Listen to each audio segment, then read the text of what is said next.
Hello my dear friends. मैं गगन कपूर और हम लोग डिस्कस कर रहे हैं नॉन प्रॉफिट ऑर्गेनाइजेशंस। तो चैप्टर में अभी तक हमने जो पढ़ा है जरा उसको रिकॉल करते हैं और फिर आगे बढ़ते हैं। सर, हमने ये पढ़ा कि जो नॉन प्रॉफिट ऑर्गेनाइजेशंस होती हैं वो रेसिप्ट्स एंड पेमेंट अकाउंट बना के दे देती हैं और कहती हैं कि भाई हम तो कैश बेसिस पर काम कर रहे हैं, आप income and expenditure account prepare कर दो। हम कहते हैं हम तो सर स्टूडेंट हैं, हमसे पूछा जा रहा है। तो यूनिवर्सिटी कह रही है भाई अब तुम बड़े हो गए हो, तुम कर सकते हो। रिसिप्ट एंड पेमेंट से इनकम एंड एक्सपेंडिचर अकाउंट बनाना है, ठीक है। तो वो हम कोशिश करेंगे कि नेक्स्ट क्लास से हम इनकम एंड एक्सपेंडिचर अकाउंट बनाएंगे। हमें कोई जल्दी नहीं है, हम आराम से काम करेंगे क्योंकि चैप्टर कहता है गगन जल्दबाजी करोगे तो मैं आपके हाथ में नहीं आऊंगा, कंट्रोल में नहीं आऊंगा। तो हमने कहा कोई बात नहीं, हम धीरे धीरे चलेंगे। तो रिसिप्ट एंड पेमेंट से इनकम एंड एक्सपेंडिचर अकाउंट बनाते हुए जो मेन रूल है वो मेन रूल ये कहता है कि गगन स्टूडेंट्स को बताओ आउटस्टैंडिंग एट द एंड किसी भी आइटम में दिया हो प्लस करना, आउटस्टैंडिंग बिगिनिंग दिया हो माइनस करना, ठीक है। इसको रिकॉल कीजिए, आंखें बंद करके याद कीजिए और बताइए इसके बाद मैं क्या लिखने वाला हूं। अगर आपने ये रिकॉल कर लिया तो यही हमारी बैकबोन है और इसी पर हमारा पूरा इनकम एंड एक्सपेंडिचर बनने वाला है। अगर आप रटने वाले स्टूडेंट हैं तो समझना शुरू करो, समझने से काम आसान हो जाता है। सर हम सब समझते हैं और आपको बताएं, अगला आप लिखोगे एड एडवांस बिगिनिंग और minus advance at the end, ठीक है। इसके लॉजिक भी मैं आपको दे चुका हूं तो टाइम बचाने के लिए मैं रिपीट नहीं करूंगा। मैंने आपसे कहा था कि हमारी सबसे मेन रेसिप्ट होती है सब्सक्रिप्शन।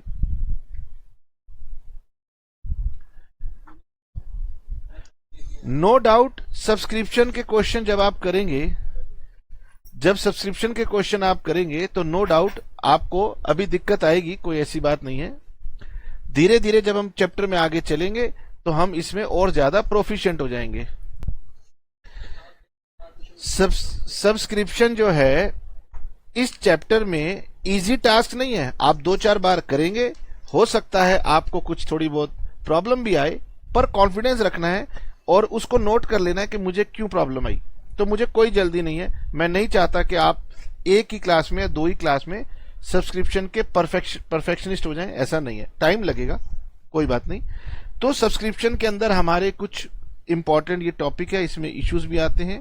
ओके सर, अगर हमारे पास कोई पेमेंट हमने की, जैसे रेंट की पेमेंट की, सैलरी की पेमेंट की, इंटरेस्ट की पेमेंट की, तो उसके भी कन्वर्जन के रूल यही सेम रूल लगेंगे जो आपके सब्सक्रिप्शन पे रूल लग रहे हैं, वही आपके पेमेंट के ऊपर रूल लगेंगे। बोलो, इतना आप जानते हो। मैं कंसेप्ट को इतना छोटा कर देता हूं कि स्टूडेंट को लगता है कि सर एग्जाम में क्या रिकॉल करना है, यही कंसेप्ट रिकॉल करना है। मैंने आपको सब्सक्रिप्शन के कुछ क्वेश्चंस करवा दिए हैं, बाकी और बचे हुए क्वेश्चंस अभी हैं, आएंगे, घबराना नहीं। और जाते हुए मैंने आपको कल लास्ट क्लास में शायद सन्ड्री एक्सपेंसेस का एक क्वेश्चन करवाया था।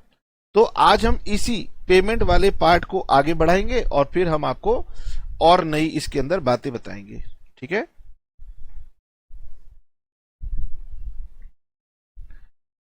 अब जब हमारी पेमेंट्स की बात होगी, मतलब हम पेमेंट्स को जब एक्सपेंस में कन्वर्ट करेंगे, तो मैं आपको बता दूं हमारे पास ना 2 तरह की पेमेंट्स की क्वेश्चंस आएंगे।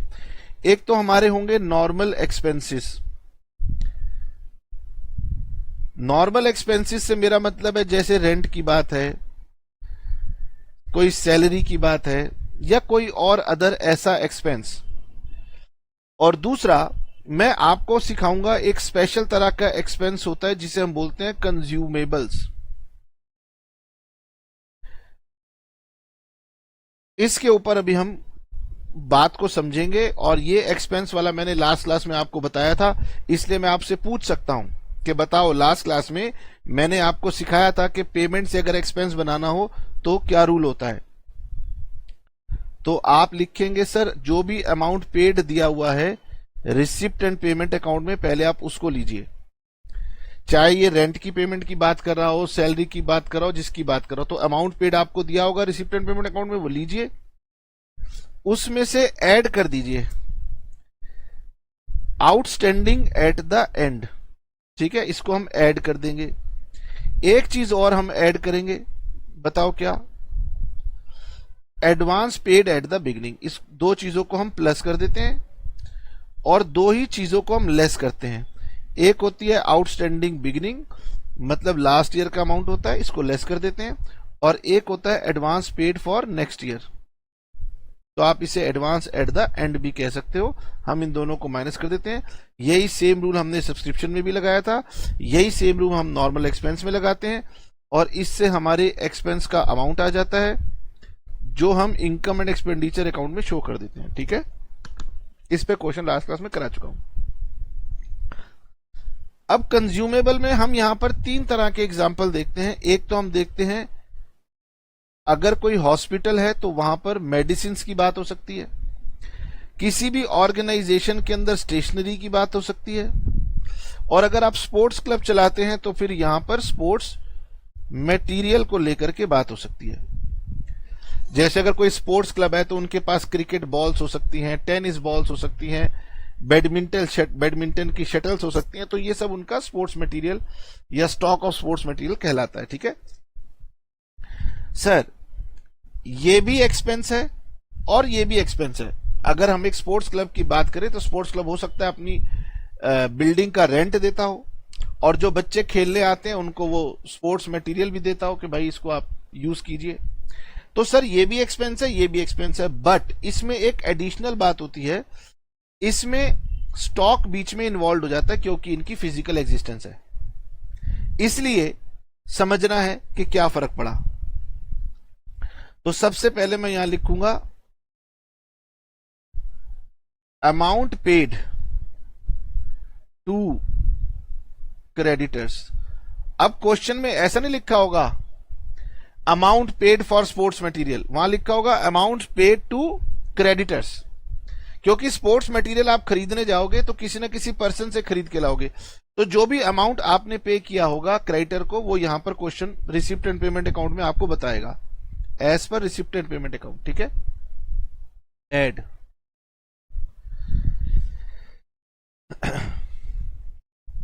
यहां पर हम ऐड कर रहे थे आउटस्टैंडिंग एट द एंड। मैंने आपको बताना है कि जिन आइटम का स्टॉक होता है उनके लिए आउटस्टैंडिंग वर्ड नहीं क्रेडिटर वर्ड का यूज करते हैं। यानी अब मैं करूंगा add creditors at the and. आपने ऐड करना है क्रेडिटर्स एट द एंड। तो फर्क यह हुआ कि रेंट में हम ऐड करते हैं आउटस्टैंडिंग एट द एंड, लेकिन स्टेशनरी हो, मेडिसिन हो, स्पोर्ट्स मटेरियल हो तो हम ऐड करते हैं क्रेडिटर्स एट द एंड। इसका मतलब आपने ये समझना है कि यहां पे फर्क ये होगा कि इसकी जगह कौन सा वर्ड यूज हो गया, क्रेडिटर्स वर्ड यूज हो गया। ठीक है, अब इसमें advance at the beginning, advance as it is रहेगा, less creditors at the end, ओहो sorry creditors at the beginning, और less advance at the end. ठीक है, तो ये समटाइम्स कई बार बोलने में आपको कंफ्यूजिंग लगेगा, लेकिन एक दो बार बोलेंगे तो हैबिट आ जाएगी। मैंने कहा फर्क सिर्फ इतना हुआ कि आउटस्टैंडिंग वर्ड को मैंने रिप्लेस कर दिया क्रेडिटर्स वर्ड से, और कुछ नहीं चेंज हुआ। अब ये जो आपके पास आंसर आएगा ना, इसको बोलेंगे हम क्रेडिट परचेज। ये हमारी क्रेडिट परचेज होंगी। इस क्रेडिट परचेज में अब आपने ऐड करना है, हमारा परचेज जो होता है वो खर्चा नहीं होता, हमारा खर्चा होता है जो हमने कंज्यूम किया। तो कंज्यूम करने के लिए आपने ऐड करना है ओपनिंग स्टॉक। यानी अगर हम मेडिसिन की बात करें तो क्वेश्चन में ओपनिंग स्टॉक ऑफ मेडिसिन दिया होगा, और लेस क्लोजिंग स्टॉक। ये प्लस माइनस करने के बाद ये जो फिगर आएगी ये कहलाती है हमारी कंज्यूमेबल, और इस कंज्यूमेबल को हम इनकम एंड एक्सपेंडिचर अकाउंट में जाके शो करते हैं। तो एक्सपेंस और कंज्यूमेबल, एक्सपेंस का ट्रीटमेंट आप जानते हो, उससे मैंने आपको कंज्यूमेबल का ट्रीटमेंट सिखाया इसमें क्या करना है, आउटस्टैंडिंग की जगह क्रेडिटर्स वर्ड का यूज कर देना है, और यहां पर दो और आइटम एडजस्ट करनी पड़ती हैं स्टॉक की। ओपनिंग स्टॉक को प्लस करते हैं, क्लोजिंग स्टॉक को माइनस करते हैं। सर हम ओपनिंग स्टॉक को क्यों प्लस करते हैं? यहां पर कंसेप्ट यह है कि जब ईयर स्टार्ट हुआ और मेरे पास 1000 रुपीज का लेटेस्ट सपोज स्टॉक पड़ा हुआ था, तो हमारी अकाउंटिंग कहती है गगन पहले आपने ये वाला स्टॉक कंज्यूम किया होगा, खर्च किया होगा। तो ओपनिंग स्टॉक हमने इस साल कंज्यूम कर लिया था, इसलिए वो हम अपने एक्सपेंस में यहां पर प्लस करते हैं। अगर आप देखोगे तो मैंने इसको प्लस किया। क्यों प्लस किया? क्योंकि हम ये मान के चलते हैं कि पहले जब ईयर स्टार्ट हुआ तो मेरे पास जो स्टॉक पड़ा हुआ था उसकी मैंने पेमेंट तो की नहीं, लेकिन मैंने उसको कंज्यूम किया, तो वो मेरे खर्चों के अंदर ऐड हो जाएगा। और जब मेरा ईयर खत्म हो गया, अगर मेरे पास कोई एंड में स्टॉक बच गया तो इसका मतलब वो आपका कंज्यूम नहीं हुआ, वो हम माइनस कर देते हैं। तो क्लोजिंग स्टॉक को माइनस करते हैं क्योंकि वो कंज्यूम नहीं हो पाया, और ओपनिंग स्टॉक को प्लस करते हैं क्योंकि वो कंज्यूम हो गया।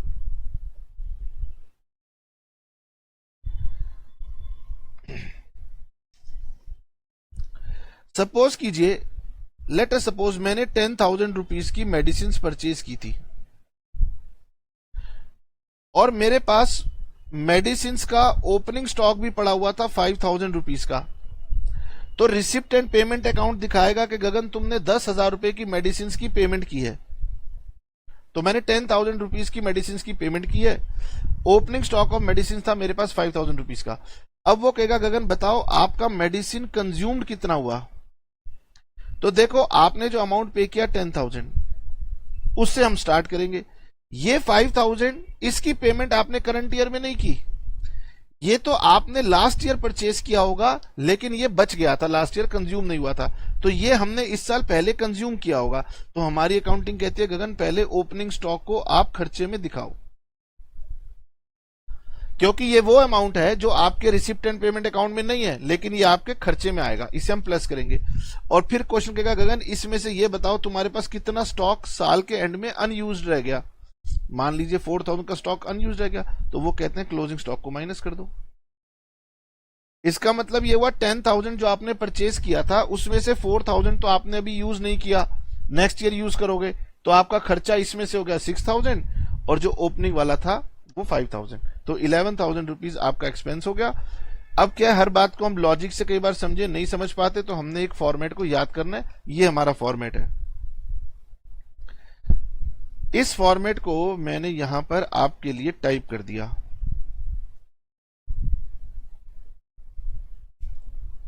ये देखिए कि जब आप एक्सपेंसेस का ट्रीटमेंट करेंगे तो अगर नॉर्मल एक्सपेंस है तो वही पुराना वाला रूल लगेगा जो आपने सब्सक्रिप्शन में सीखा है, सिंपल सा रूल लगेगा। लेकिन अगर आप कंज्यूमेबल आइटम की बात करेंगे तो आउटस्टैंडिंग वर्ड को आप क्रेडिटर्स वर्ड से रिप्लेस कर दोगे, मैंने इसलिए उसको रेड कलर से लिखा, ठीक है।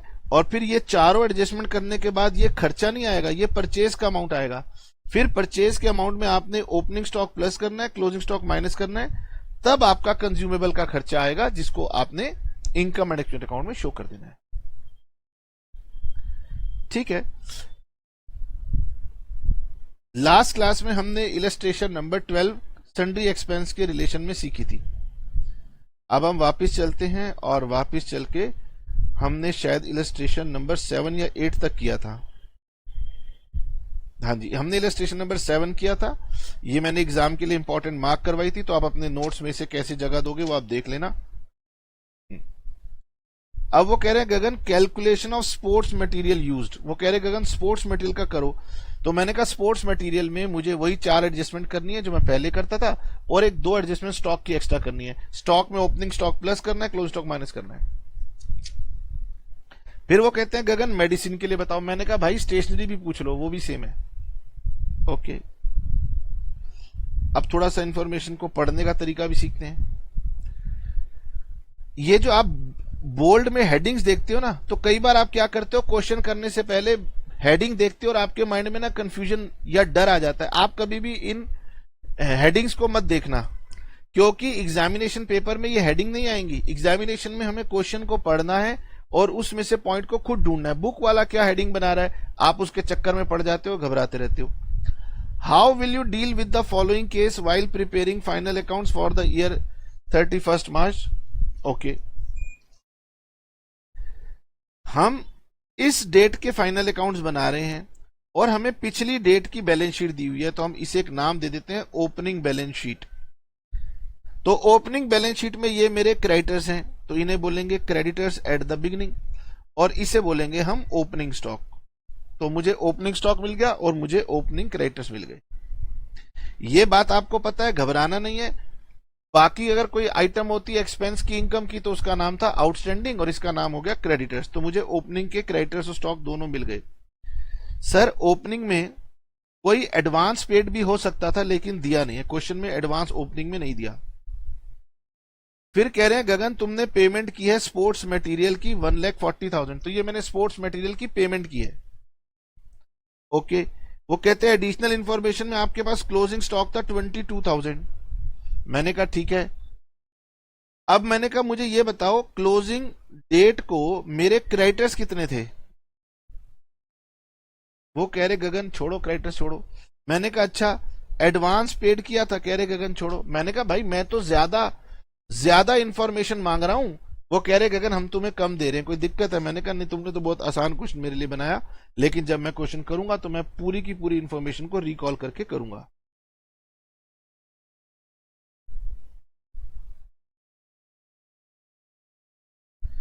इलस्ट्रेशन नंबर थी मेरे पास शायद 8, इलस्ट्रेशन नंबर 8 ए पार्ट।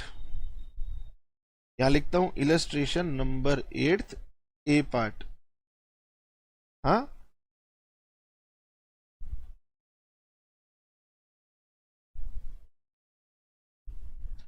बताओ जी। यहां लिखूंगा स्पोर्ट्स मटेरियल। नहीं सर, ऐसे कैसे लिखोगे। यहां लिखूंगा amount paid for sports material. Amount paid for sports material कितना है 1,40,000। अब मैं भूल गया, बताओ इसमें दो चीजें प्लस करनी है और दो चीजें माइनस करनी है। सर हमेशा दो चीजें प्लस करोगे, दो चीजें माइनस करोगे। मैं तो बेटे ऐसे ही करता हूं। बाकी प्रैक्टिस करने के बाद अगर आपको कोई और अच्छा तरीका मिले तो मुझे बताना।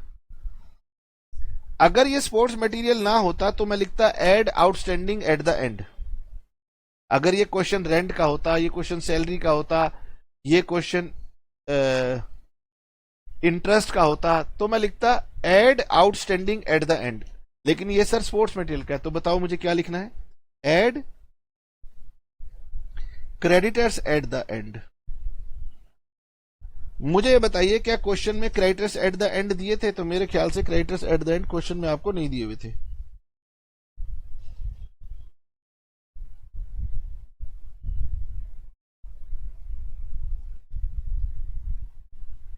है ना। अच्छा, दूसरी बात, sir creditors at the beginning को लेस करना है। क्रेडिटर्स एट द बिगिनिंग थे मेरे पास 6,000, इनको लेस करना है, ये 6,000 है। उसके बाद सर हम यहां पर ऐड करते हैं advance at the beginning. Sir question में एडवांस एट द बिगिनिंग नहीं थे, advance at the and question में वो भी नहीं थे। ठीक है, तो यानी इसमें क्या करूंगा, सिर्फ मुझे ये 6,000 रुपीज को लेस कर देना है।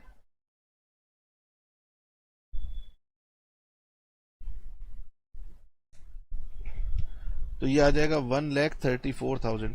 क्या सर ये मेरा इनकम एंड एक्सपेंडिचर का अमाउंट आएगा। नहीं, इनकम एंड एक्सपेंडिचर का अमाउंट नहीं है, ये तो आपका क्रेडिट परचेज का अमाउंट है। इसलिए इसे मत फाइनल आंसर बनाना, इसमें आपने ऐड करना है stock of sports material beginning और less stock of sports material at the end. चलिए जी क्वेश्चन से पूछते हैं क्या फिगर्स थी। एंड की है 22,000, बिगिनिंग की है 8,000। तो बिगिनिंग का है 8,000 और ये है 22,000, तो हमारा एक्सपेंस आ जाएगा 1,20,000। ओके,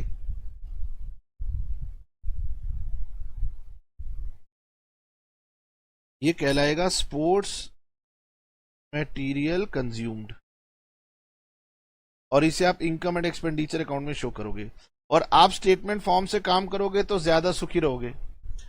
अगर आप कहोगे कि नहीं सर मैं तो अकाउंट फॉर्म में काम करना चाहता हूं, क्योंकि एग्जामिनर कई बार आपको तंग कर सकता है। क्या ना, यूनिवर्सिटी में एक बुक आती है तुलसियान सर की। अब तुलसियान सर की बुक में अगर क्वेश्चन में चला जाऊंगा तो वो जरूर कोई ना कोई कहेंगे, गगन तुम तो जानते हो मैं बच्चों को पूरी तरह से ठोक बजा के चेक करता हूं, तो वो कहेंगे अकाउंट बना दो, और अकाउंट बनाने में आप बोलोगे सर आपने तो सिखाया ही नहीं था, तो बता देता हूं। लो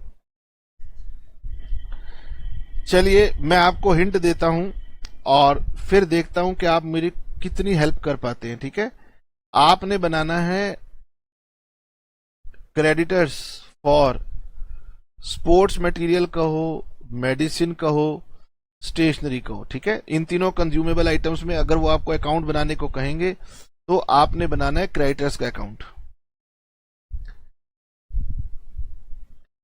और मुझे आप बताने वाले हैं कि सर इसका ओपनिंग बैलेंस कहां आएगा और क्लोजिंग बैलेंस कहां आएगा, जरा बताइए।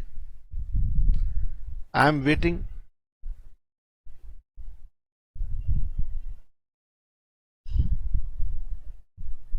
क्रेडिटर्स लाइबिलिटी है और लाइबिलिटी का बैलेंस क्रेडिट होता है, तो आप यहां लिखेंगे by creditors at the beginning और यहां लिखेंगे क्रेडिटर्स एट द एंड। मैंने आपको हमेशा बताया, भले आप भूल जाओगे, तो अकाउंटिंग होता है थोड़ा सा टेक्निकल सब्जेक्ट होता है, लोग बच्चे भूल जाते हैं, तो मैंने कहा जब भी कोई अकाउंट बनाना हो तो आप चेक करना कि वो एसेट्स का अकाउंट है, लाइबिलिटी का अकाउंट है, एक्सपेंस का अकाउंट है, किस चीज का अकाउंट है। सर ये तो लाइबिलिटी का अकाउंट है, क्रेडिटर्स मतलब लाइबिलिटी का अकाउंट, और लाइबिलिटी का बैलेंस क्या होता है, क्रेडिट होता है, तो इसलिए आप लिखोगे क्रेडिट साइड पे बाय बैलेंस ब्रॉट डाउन। ठीक है, तो वो क्रेडिटर्स एट द बिगिनिंग मेरी लाइबिलिटी है, वो यहां लिखो और वो यहां लिखो। बताओ जी, आपके creditors at the beginning question में दिए हुए थे, क्रेडिटर्स दिए हुए थे मेरे पास 6000, तो मैं यहां लिखूंगा 6000 ओपनिंग, और क्लोजिंग में मुझे नहीं दिए हुए। अब अगर मैंने क्रेडिटर्स को दिया हुआ है एडवांस, तो मैंने उनको एडवांस पैसे दिए हुए, मेरा एसेट्स बन जाएगा, तो यहां लिखूंगा to advance at the beginning और यहां लिखूंगा एडवांस एट द एंड। तो क्वेश्चन के अंदर एडवांस एट द बिगिनिंग भी दिया हुआ नहीं था और एडवांस एट द एंड भी दिया हुआ नहीं था। अच्छा, फिर सर मैं क्रेडिटर्स को जब अमाउंट पे करूंगा, अमाउंट पेड टू क्रेडिटर्स, तो मैं अपने माइंड में एंट्री सोचता हूं, क्या एंट्री होगी, एंट्री होगी creditors account debit to bank, तो मैं यहां लिखूंगा टू बैंक, ये रिसिप्ट एंड पेमेंट अकाउंट में आएगा। ठीक है, तो हमने अमाउंट पे किया था इन्हें 1,40,000 और यहां पर मेरे पास आएगी बाय क्रेडिट परचेजेस। ठीक है, मैंने आपको बताया था कि जब आप क्रेडिटर्स में 4 इंफॉर्मेशन एडजस्ट करोगे तो आपको जो आंसर मिलेगा वो कंज्यूमेबल नहीं मिलेगा, वो परचेजेस मिलेगी। तो ये मैंने लिखा बाय क्रेडिट परचेजेस 1,40,000, ये भी होगा 1,40,000, इसमें से 6,000 माइनस कर दूं तो ये आएगा 1,34,000। अब मैं एक और अकाउंट बनाऊंगा, stock of sports material, stock of stationery या स्टॉक ऑफ मेडिसिन, जो भी क्वेश्चन में पूछा जाएगा। स्टॉक मेरा एसेट्स होता है, तो मैं यहां दिखाऊंगा टू ओपनिंग स्टॉक, यहां दिखाऊंगा बाय क्लोजिंग स्टॉक, और ये जो मैंने परचेज किया ये यहां आ जाएंगी टू क्रेडिटर्स, जो मेरी क्रेडिट परचेजेस हैं वो आ जाएंगी 134। सर अगर मैंने कोई कैश में परचेज किया हो अलग से तो वो यहां दिखा दो। Opening stock of creditors question में दिया हुआ था 8,000 और क्लोजिंग था 22, ओपनिंग स्टॉक था 8,000, क्लोजिंग स्टॉक था मेरा 22,000, और यहां पे मेरा आ जाएगा बाय स्पोर्ट्स मटेरियल या stationery consumed income and expenditure account में, तो ये आ जाएगा 1,42,000, ये हो जाएगा 1,42,000, इसका ये बैलेंसिंग फिगर हो जाएगा 1,20,000। थोड़ा रिलैक्स करो अपने आप को, कोई घबराने की जरूरत नहीं। हमने कंसेप्ट सीखा, फिर हमने स्टेटमेंट फॉर्म से क्वेश्चन किया, फिर हमने अकाउंट फॉर्म से क्वेश्चन किया। ठीक है, अपने माइंड में रिकॉल करो, रजिस्टर खोल के देखो, ठीक है, ये हमारा स्टेटमेंट फॉर्म है। हमारे पास 90% क्वेश्चन स्टेटमेंट फॉर्म में आते हैं और बच्चा कंफर्टेबली स्टेटमेंट फॉर्म में काम कर देता है। लेकिन कभी कभी एग्जामिनर कहता है कि आज मैं बच्चों को तंग करूंगा, तो उस केस में वो कहता है कि भैया मेरे को तो अकाउंट के फॉर्म में काम करके दिखाओ। तब बच्चे को दिक्कत हो जाती है। तब आपने याद रखना है कि हम बनाएंगे क्रेडिटर्स का अकाउंट। क्रेडिटर्स का अकाउंट बनाने के लिए लाइबिलिटी का बैलेंस क्रेडिट होता है, एसेट का बैलेंस डेबिट होता है। तो जो क्रेडिटर्स हैं वो लाइबिलिटी है और जो एडवांस दिया है वो एसेट्स है। उसके बाद जो आपने अमाउंट पे किया वो यहां लिखो, यहां से जो बैलेंसिंग फिगर आ जाए वो आपका क्रेडिट परचेज होता है। उसके बाद आप एक स्टॉक का अकाउंट बनाओ जो कि आपका एसेट्स होता है, इसलिए ओपनिंग बैलेंस यहां, क्लोजिंग बैलेंस यहां, ये क्रेडिट परचेज यहां लाओ। एग्जामिनर कई बार क्वेश्चन में तंग करने के लिए कैश परचेज अगर अलग से दे दे तो अलग से दिखाना, और फिर जो बैलेंसिंग फिगर आएगी उसे इनकम एंड एक्सपेंडिचर अकाउंट में डाल देना। बात जो आपको अभी लेंदी लग रही है, डिफिकल्ट लग रही है, एक दो क्वेश्चन कीजिए, आसान लगने लगेगी। चलिए इलस्ट्रेशन नंबर 8 का अब हम बी पार्ट करते हैं। 8 का ए पार्ट हो गया, बी पार्ट।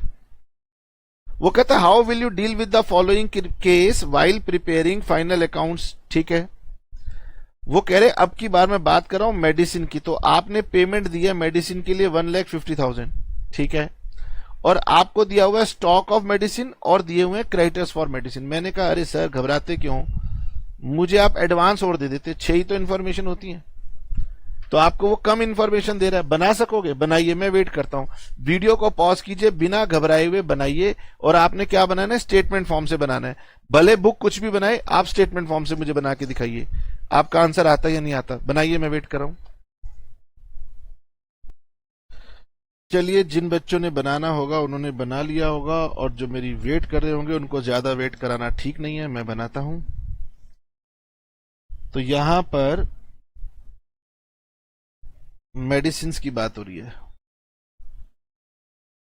मैं लिखूंगा calculation of medicine consumed.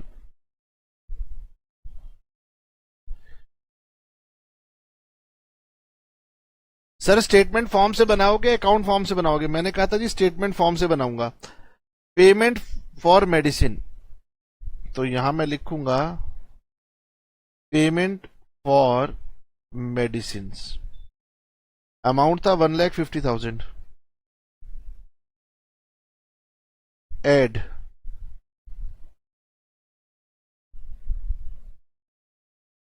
Creditors at the end. अब भाई क्वेश्चन करेंगे ना तो यहां पर आपने डेट डालनी है। बुक्स की ना डेट्स बदलती रहती हैं, इसलिए मैं डेट नहीं डाल रहा, वरना मुझे हर एडिशन पर बार बार नई वीडियो बनानी पड़ जाएगी, जो कि बहुत डिफिकल्ट टास्क होता है। तो आपने जब सॉल्यूशन करोगे डेट लिखनी है। लेस करोगे क्रेडिटर्स एट द बिगिनिंग, तो बिगिनिंग की डेट यहां पर डाल देना। तो हमारे पास क्रेडिटर्स हैं, ये रहे क्रेडिटर्स, 60,000 एंड में है, 40,000 बिगिनिंग में है। तो ऐड करो 60,000, लेस करो 40,000।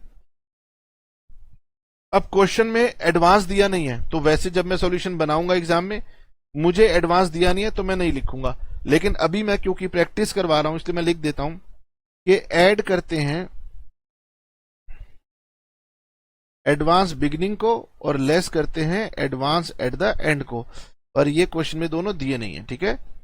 तो हमने 60 प्लस किया, 40 माइनस किया, ये बन गया 1,70,000। और ये हमारी कहलाएंगी क्रेडिट परचेजेस। गलती से इसे खर्चों में मत डाल देना। इसमें ऐड करेंगे ओपनिंग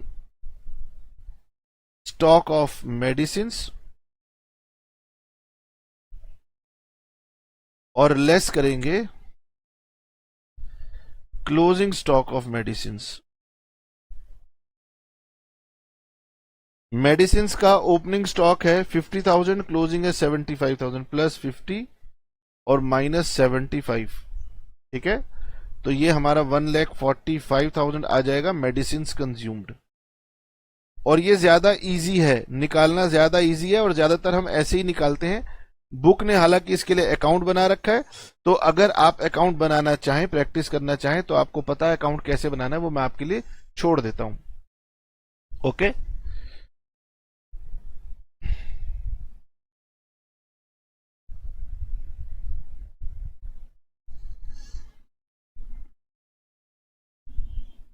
ये हमारे बी पार्ट का आंसर ये है, वो ए पार्ट का आंसर था, ये बी पार्ट का आंसर है जो हमने अभी किया है। 1,45,000 हमारा एक्सपेंसेस कंज्यूम्ड आया और उन्होंने वर्किंग नोट को अकाउंट की फॉर्म में बनाया है और मैंने स्टेटमेंट फॉर्म से बनाया है।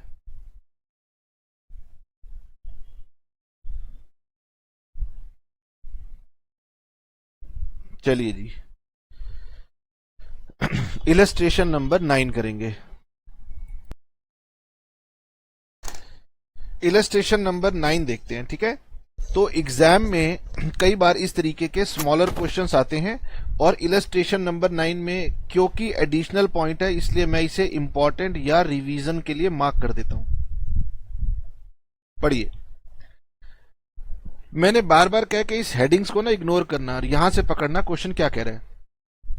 How will you deal with the following cases while preparing final accounts of a sports club. तो स्पोर्ट्स क्लब की बात हो रही है, ये ईयर एंडिंग डेट हमें दी है। यहां दिया हुआ है पेमेंट साइड पर क्रेडिटर्स फॉर स्पोर्ट्स मटेरियल। तो आप जितने भी क्वेश्चंस देखेंगे उनमें ये एक कॉमन आइटम होती है कि आप स्पोर्ट्स मटेरियल के लिए, मेडिसिन के लिए, स्टेशनरी के लिए पेमेंट कर रहे हैं। ये जो मैं हाईलाइट कर रहा हूं ये बहुत रेयरली दिया होता है। तो इस क्वेश्चन में दिया हुआ है cash purchases for sports material, लेकिन इसमें कोई प्रॉब्लम नहीं है। अगर आप देखोगे तो मैंने जब आपको कंसेप्ट लिखवाया था तो मैंने आपसे कहा था कि ये ना क्रेडिट परचेज होती है। ये जो अमाउंट पेड में आप एडजस्ट करते हैं क्रेडिट परचेज होती है। तो एग्जामिनर कहता है गगन, बच्चे क्योंकि आजकल बहुत स्मार्ट हैं तो हम उनकी नॉलेज कैसे चेक करें। तो वो क्या करते हैं, क्वेश्चन में कैश परचेज एक्स्ट्रा दे देते हैं। तो हम लोग क्या करते हैं, क्रेडिट परचेज के साथ यहां पर कैश परचेज को और ऐड कर देते हैं। यानी टोटल परचेज जो थी उसको उसने क्रेडिट और कैश में डिस्ट्रीब्यूट कर दिया, तो हम उसको यहां ले लेंगे। इसका मतलब मुझे कैश परचेज से भी कोई दिक्कत नहीं है। उसके बाद नीचे मुझे दिया हुआ है स्पोर्ट्स मटेरियल का स्टॉक, ओपनिंग क्लोजिंग, कोई दिक्कत नहीं है। क्रेडिटर्स दिए हुए, कोई दिक्कत नहीं है। इसके साथ एडवांस दे सकता था, मुझे उसमें भी कोई दिक्कत नहीं है। प्रॉब्लम यहां पर आ गई कि वो स्पोर्ट्स मटेरियल की एक एडिशनल इंफॉर्मेशन यहां पर मुझे दे रहा है, सेल ऑफ स्पोर्ट्स मटेरियल। इसकी वजह से क्वेश्चन के अंदर मैंने कहा कि इसको इंपॉर्टेंट या रिवीजन मार्क करना पड़ेगा। अगर ये ना होता तो ये मेरे लिए नॉर्मल था। ओके, तो एग्जामिनर कोशिश करता है आप लोगों को वो थोड़ा सा परेशान करे, और एग्जाम के टाइम में आपकी प्रॉब्लम होती है सर क्या क्या रिवाइज करें। तो इसलिए मैं बार बार मार्क करवा रहा हूं कि इन क्वेश्चंस को आप एक बार रिवाइज करके जाना। तो पर्टिकुलरली इसको कैसे डील करना है ये अब मैं आपको बताने वाला हूं, ठीक है। आइए जी,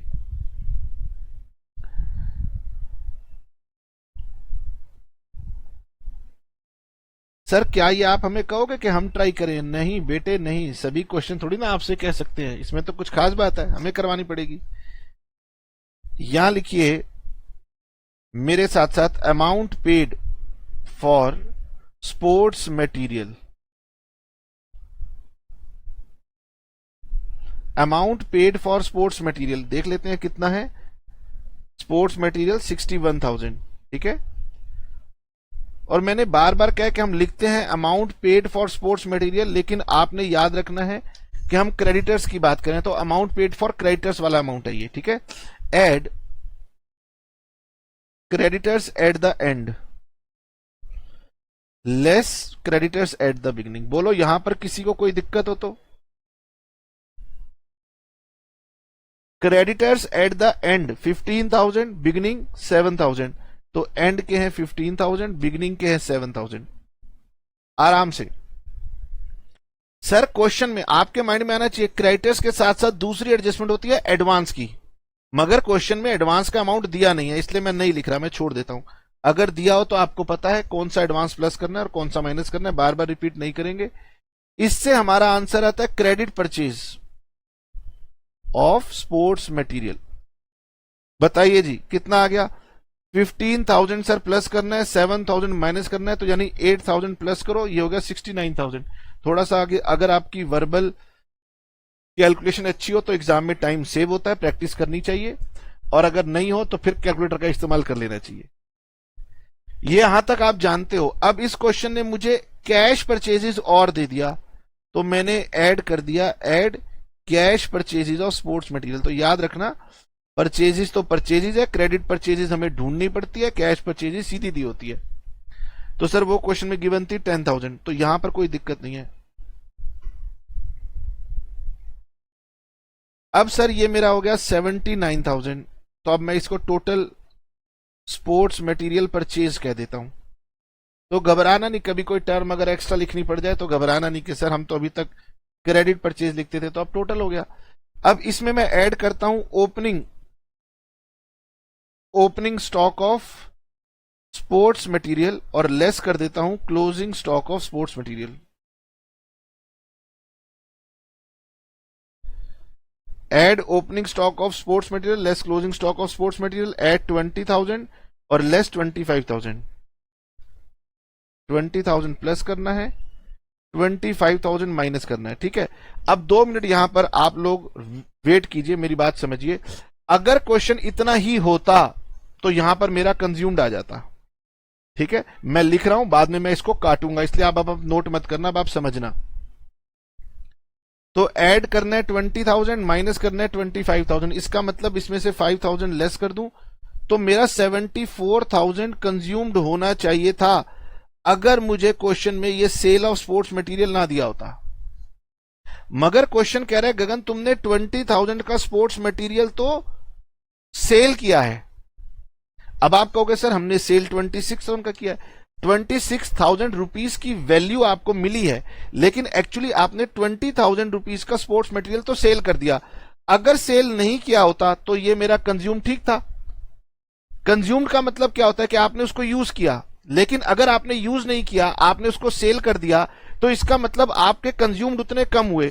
तो यहां पर अब नई बात यह है कि अगर कभी आपको सेल ऑफ स्पोर्ट्स मटेरियल दिया हो तो उसकी बुक वैल्यू को आपने यहां से माइनस करना होता है। ठीक है, तो इसीलिए इस क्वेश्चन में सेल ऑफ स्पोर्ट्स मटेरियल दिया हुआ है, इसलिए अब मैं एक एक्स्ट्रा काम करूंगा यहां पर, और फिर मैं कहूंगा ये कंज्यूम्ड है। तो ये कंज्यूम्ड आएगा आपका 54,000, और ये मेरे पास एक ना ऑड वन आउट आइटम है। मतलब generally sale of sports material होता नहीं है, लेकिन एग्जामिनर कई बार क्वेश्चन के अंदर ऐसा पॉइंट बना देते हैं, तो आपने ऐसा कभी ऑड वन पॉइंट आता है तो आपने लर्न कर लेना है। तो आपने लर्न करना है कि अगर मेडिसिन, स्पोर्ट्स मटेरियल और स्टेशनरी, इनमें अगर वो ये कह देता है कि मैंने सेल किया है, सेल ऑफ स्पोर्ट्स मटेरियल, तो आपने उसकी बुक वैल्यू को यहां पर लेस कर देना है। और इसके साथ साथ आपको एक चीज और निकालनी पड़ेगी, जब भी आप सेल करते हैं किसी भी आइटम को तो प्रॉफिट लॉस निकालना पड़ता है। तो हम निकालेंगे profit on sale of sports material. तो सेल प्राइस आपको दिया हुआ है 26,000 और उसमें से बुक वैल्यू आपकी थी 20,000, यानी ये आपका हो गया profit on sale of sports material 6,000। ये आप अपने इनकम एंड एक्सपेंडिचर अकाउंट में डेबिट साइड पे दिखाओगे क्योंकि ये कंज्यूम्ड है, ये खर्चा है, और ये आप इनकम एंड एक्सपेंडिचर अकाउंट में क्रेडिट साइड पे दिखाओगे, ये आपकी इनकम है। ओके, तो यहां से अब मैं अपना पहला बेसिक रूल आपको रीजनेबल एक्सटेंट तक समझा चुका हूं।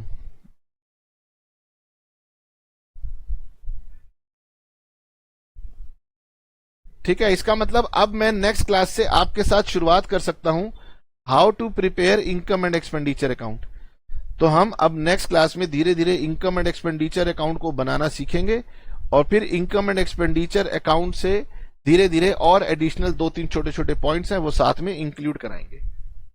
ठीक है, अभी भी आपके पास में मैं कोई होमवर्क नहीं देने वाला, क्योंकि सारी इलस्ट्रेशंस तो मैंने यहां पर कवर कर दी हैं, तो अभी कोई होमवर्क नहीं है। आपको जो मैंने बताया है आपने वो कंसेप्ट रिवाइज करना है, और नेक्स्ट क्लास में हम आपके साथ डिस्कस करेंगे preparation of income and expenditure account कैसे करते हैं सिंपल क्वेश्चंस के साथ, और फिर धीरे धीरे हम कॉम्प्रिहेंसिव क्वेश्चंस की तरफ बढ़ेंगे। ओके, चलिए tata bye bye, see you.